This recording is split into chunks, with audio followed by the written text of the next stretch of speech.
There is a small, leather-bound book in a temperature-controlled archive in Sleepy Hollow, New York, that I want to talk about differently this time. In an earlier video, I described this book as a piece of evidence in a family drama. The son's quiet rebellion against the con-man father, recorded in the discipline of his own bookkeeping.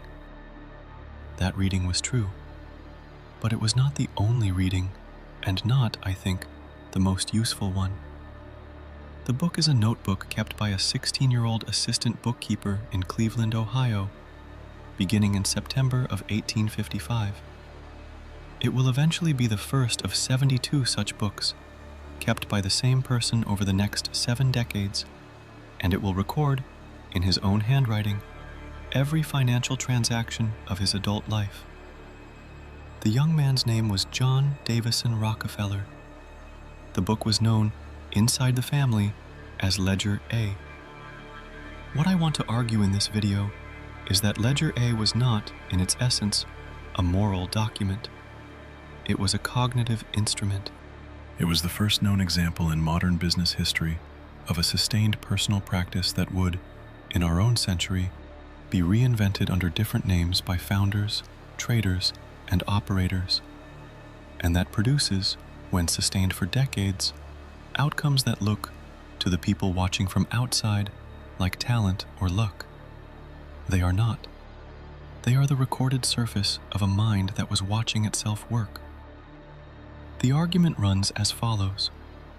Ledger A was not merely a record of what happened, it was a tool for changing what happened next.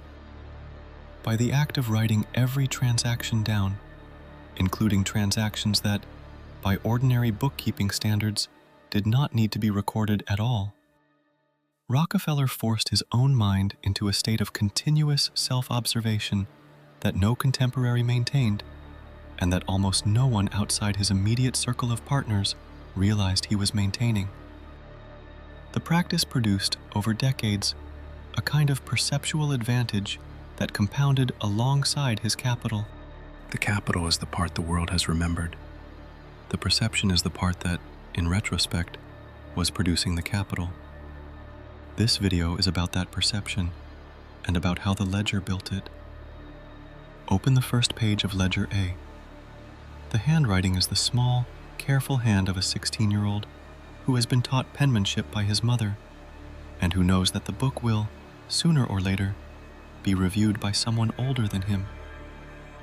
The entries are short. The categories are conventional. The arithmetic is correct. September the 26th, 1855. Wages received from Hewitt and Tuttle, assistant bookkeeper, 6 weeks, $12.25.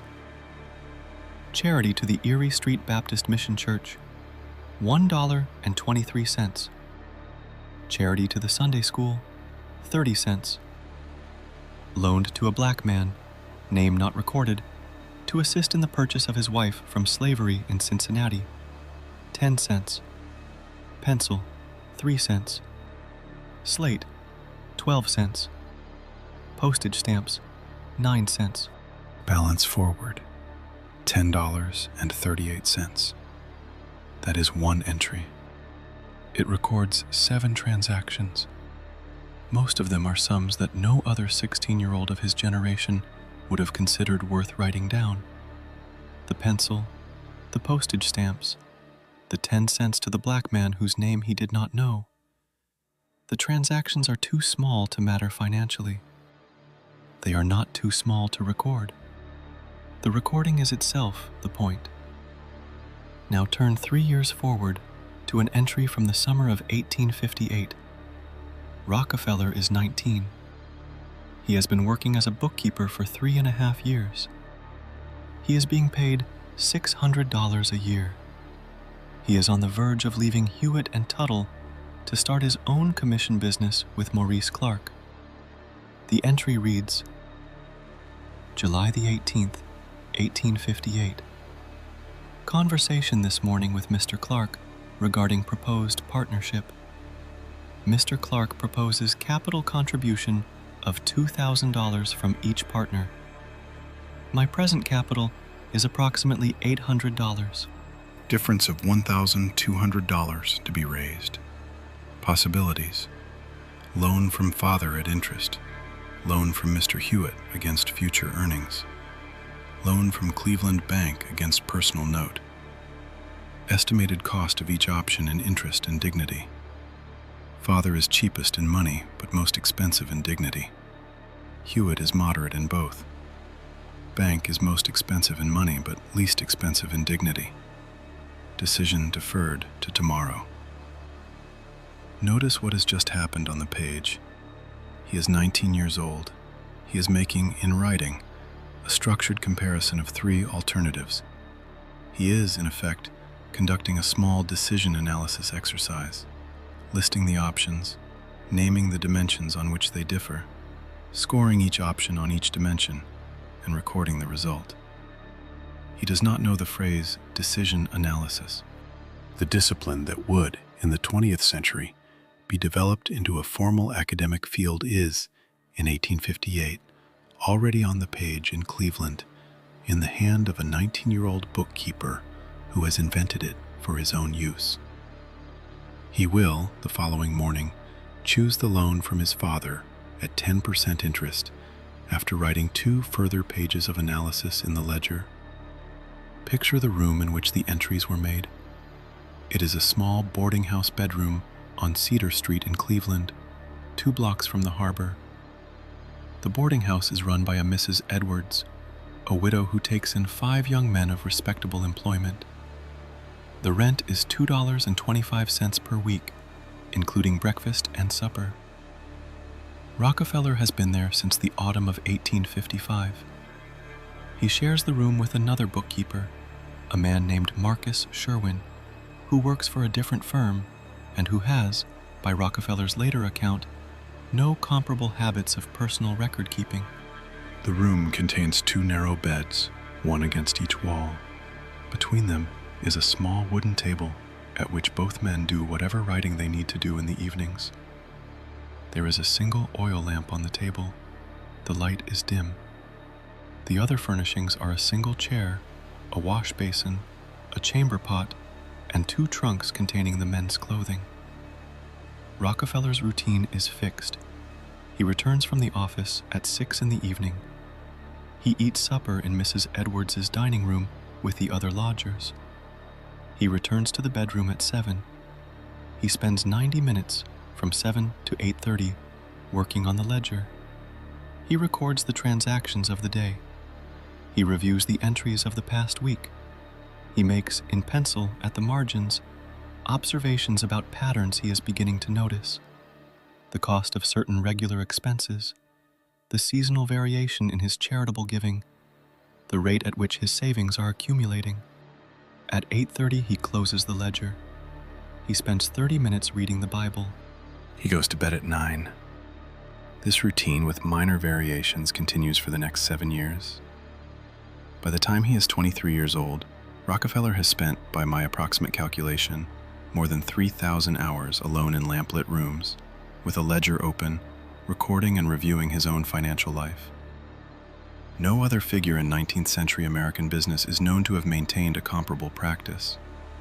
The closest analogs are the diaries of John Quincy Adams, which were political rather than financial, and the household account books of certain wealthy New England families, which were maintained by women and were aimed at household economy rather than at strategic planning.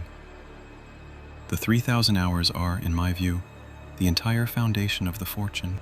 Everything that followed, the partnership with Clark, the entry into oil refining, the consolidations, the trust, the dominance, proceeded from a mind that had been trained by tens of thousands of small acts of self-observation conducted in the lamplight of that small Cedar Street bedroom, to see financial reality more clearly than the minds of his competitors. The practice continued in essentially unchanged form for the next 65 years. When Rockefeller moved out of Mrs. Edwards's boarding house in 1860 to his own small house on Cheshire Street, he took the ledgers with him. When he married Laura Spellman in 1864, he continued the practice in a desk in the small office attached to their bedroom. When he built the larger Euclid Avenue house in 1869, he maintained the ledgers in a private study to which only he and his private secretary had access. When he built the country estate at Forest Hill in 1873, the ledgers traveled with him for the summer months. When he built Pocantico Hills in the late 1890s, the ledgers continued.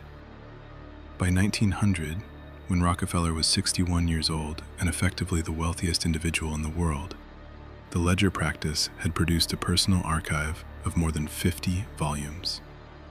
Each volume covered, on average, a year and a half of personal financial life. The entries had grown in scale and complexity. The small charitable donations of his teens had become, by his 60s, the disposition of millions of dollars to medical research and education. But the format of the entries remained essentially identical to the format of September 1855. Each transaction recorded in his own hand, each entry dated, each amount tallied, each pattern observable by him in retrospect when he chose to review. When the trust was dissolved in 1911, and Rockefeller, then 72, had no remaining operational responsibilities at Standard Oil, the ledgers continued. By that point, the financial life being recorded was almost entirely philanthropic. The fortune had been mostly transferred, by then, to the Rockefeller Foundation, the General Education Board, the University of Chicago, and the various medical research institutions he was funding. But the personal practice did not change. He recorded what came in, what went out, what was held, what was given. The last entry in the surviving ledgers is dated the 8th of May, 1937. Rockefeller is 97 years old. He will die 15 days later. The entry, in a hand that has grown noticeably shakier over the preceding decade, records the receipt of a dividend check from one of the Standard Oil successor companies, Standard Oil of New Jersey, which would later become Exxon, and the deposit of the check at the local bank in Pocantico Hills. The amount is $11,412. He has, that morning, recorded a transaction in the same form, in the same hand, in the same kind of leather-bound book that he was recording in the lamplight of a Cleveland boarding house bedroom 82 years earlier. The practice did not end before the man did. The practice was the man, in a sense that I think most biographies of Rockefeller have failed to grasp. He did not have a hobby of bookkeeping. He had a method of being conscious, and that method took the external form of a ledger. What was the practice doing at the cognitive level that made it so productive? I want to be careful here, because the temptation to over-interpret a man's habits in retrospect is strong, and the available evidence is necessarily inferential. But there are, I think, 4 cognitive functions that the ledger practice was performing, and the 4 functions together explain why a habit that looks, from outside, like fussy bookkeeping, was in fact a major operational advantage. First, The ledger forced retrospective accuracy. Most people, asked at the end of the week how much they spent on what, will produce a rough estimate that is wrong, often substantially wrong, in ways they do not notice. Rockefeller, having written each transaction down, was incapable of being wrong in this way about his own finances. He could not deceive himself about where his money had gone, because the evidence was on the page. The asymmetry between his perception of his own situation and the perception that his competitors had of theirs was small in any given week and very large over decades. Second, the ledger surfaced patterns that would not have been visible without it. Reading back through 6 months of small entries, Rockefeller could see, for instance, that his food costs rose disproportionately when he traveled, that his charitable giving spiked in months when he had received an unexpected bonus, that his savings accumulated faster in some quarters than in others, for reasons that had nothing to do with his nominal income, but had everything to do with patterns of small, daily decisions. The patterns were not visible to him in real time. They became visible only on review. The review was the value of the ledger. The recording was merely the precondition for the review. Third, the ledger trained quantitative intuition. After 10 years of recording every transaction, Rockefeller had developed, by sheer practice, an unusually accurate intuitive sense of how small sums compound, how patterns of expenditure aggregate over time, and how to evaluate financial proposals in terms of their long-term cash flow implications. He did not need formal projections because his intuitions, calibrated by a decade of close attention to his own numbers, were better than the formal projections of most of his contemporaries. This was the operational advantage that made him a faster and more decisive negotiator. He saw the implications of a deal before they did. Fourth, the ledger enforced honesty under conditions where honesty would not otherwise have been available. The con man, to return briefly to the father, could not write down what he was doing because the writing would have indicted him. Rockefeller could write down everything he was doing because everything he was doing could be written down without indicting him. The practice was therefore a form of behavioral commitment. By committing himself to a written record of every transaction, he was committing himself in advance to conducting only transactions that could be written down. These four functions, retrospective accuracy, pattern surfacing, intuition training, and constraint enforcement, together produced an operator who had, by the age of 40, accumulated more cognitive practice in financial reasoning than any of his contemporaries had accumulated by the age of 70. The compounding was not merely of capital. The compounding was of consciousness applied to the same domain. The counterview to this reading is that I am overinterpreting a habit that was, in its essence, ordinary. The argument runs as follows. Bookkeeping in the mid-19th century was a standard professional skill.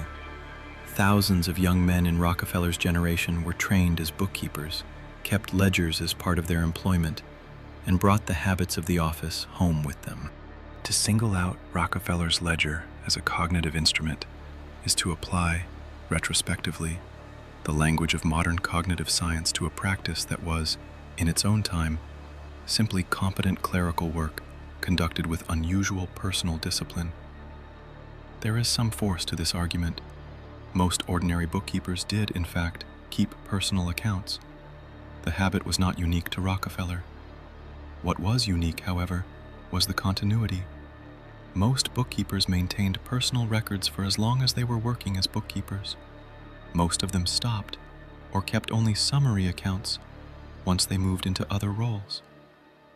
Rockefeller continued the same daily practice through partnership, through executive responsibility, through corporate dominance, through retirement, and into extreme old age.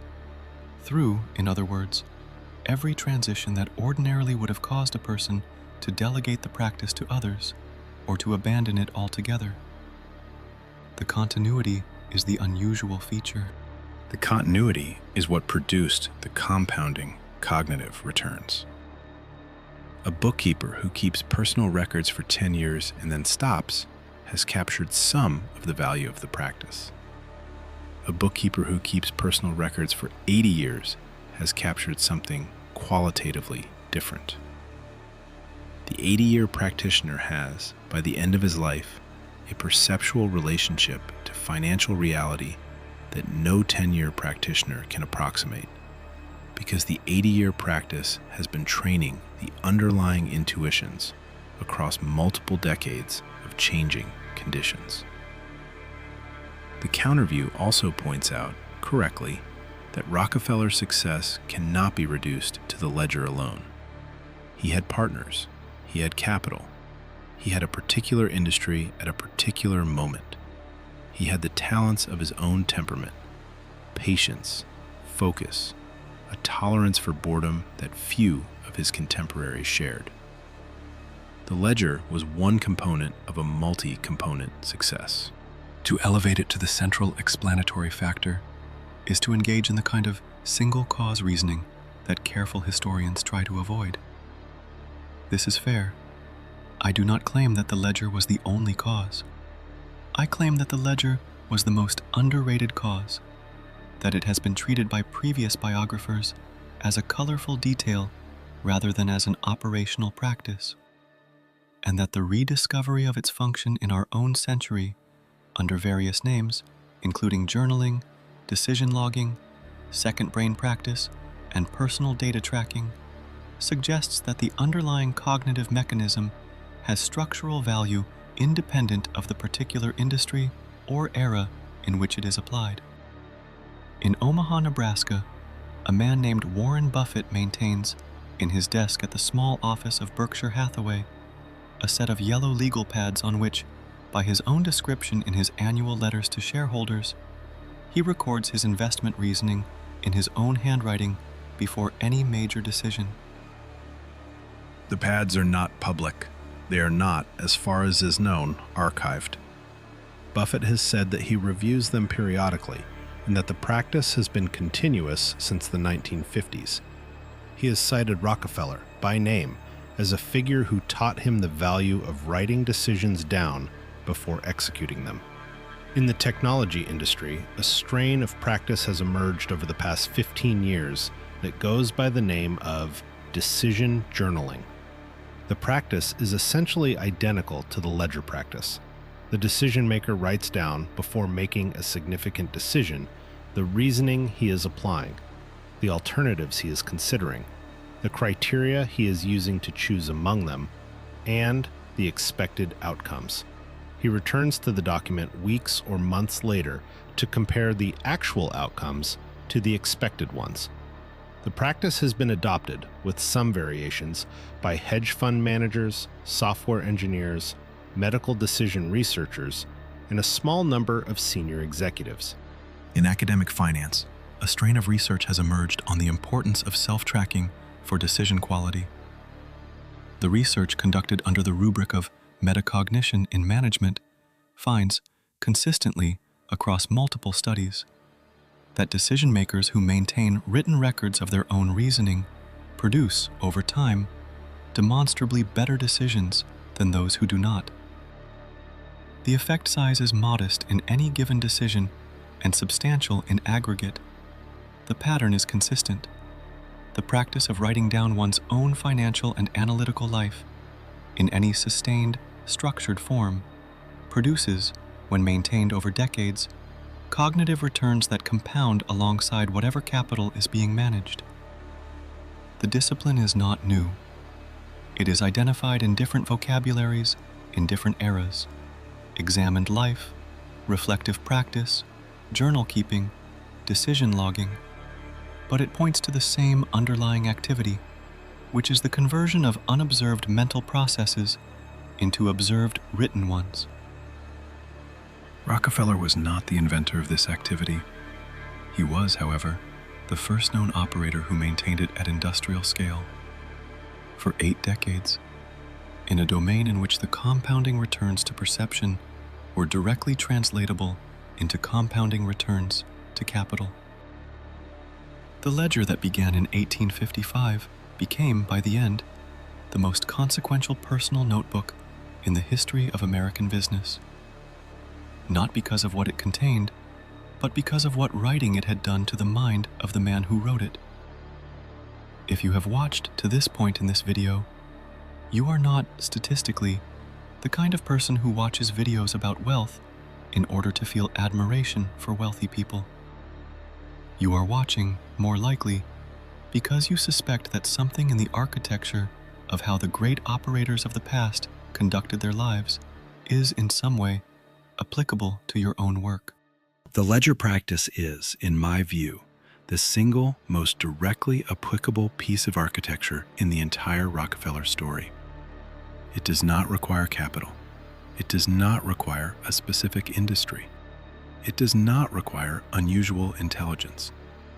It requires only the willingness to sit every evening in a small room for 90 minutes with a notebook open and to write down the actual content of the day in a form that will be readable later by the person who wrote it.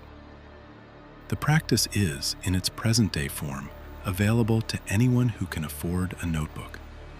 The cognitive returns are not available immediately. They are available in increasing volume after 6 months, after 2 years, after 10. The capital returns, if any, are an indirect consequence of the cognitive ones, and they will materialize, if they do, on a timeline that the operator cannot predict in advance. The audience for this channel is, I suspect, the small number of people in any generation who are willing to undertake practices like this one. You will know whether you are in that audience by whether, having watched this video, you find yourself this evening opening a notebook and writing down the date. If you do, you will, in a small and unobserved way, be repeating an action that began in a Cleveland boarding house bedroom on the 26th of September, 1855, and that has not, in the 82 years that followed, stopped being relevant to anyone who chose to undertake it.